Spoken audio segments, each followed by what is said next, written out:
Potrebbe convincerlo a risparmiare le vite di tutti noi arrendendosi. Potrete entrare. Questo ci permetterà di localizzare la sua posizione se non le spiace farlo cadere in trappola. Farlo cadere in trappola? È come portare dei passerotti a un gatto. Capo pattuglia chiama Corvo. Rispondi, Corvo. Capo pattuglia chiama Corvo. Capo pattuglia a Corvo. Rispondimi, Johnny. Capo pattuglia chiama squadra B.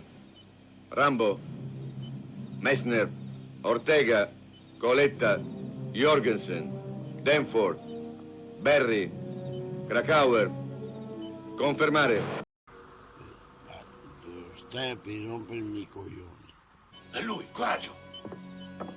Rambo, stai bene? Passo. Sto bene dove sono. Mi fa piacere sentirti, Johnny. È passato tanto tempo. Hai fatto parecchi danni da queste parti. Eccolo, è a nord-ovest. Non combinarmi altri pasticci. È per questo che sono qui. Mi devo fermare un attimo. Ho corso in bicicletta.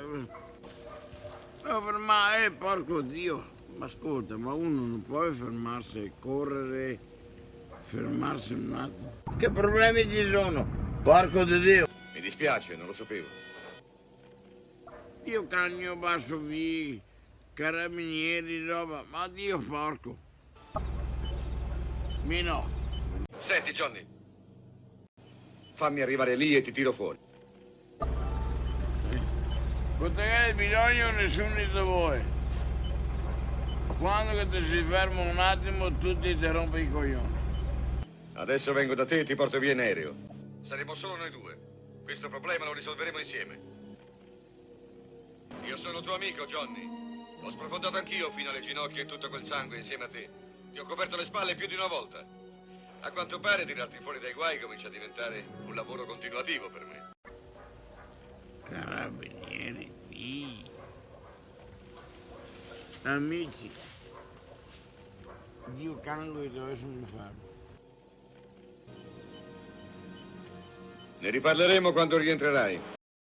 Dai, mi fa piacere. Non avevo via adesso. Rambo, sei sempre in ascolto? Capo pattuglia a Corvo. Rambo, rispondi. Ritornerò.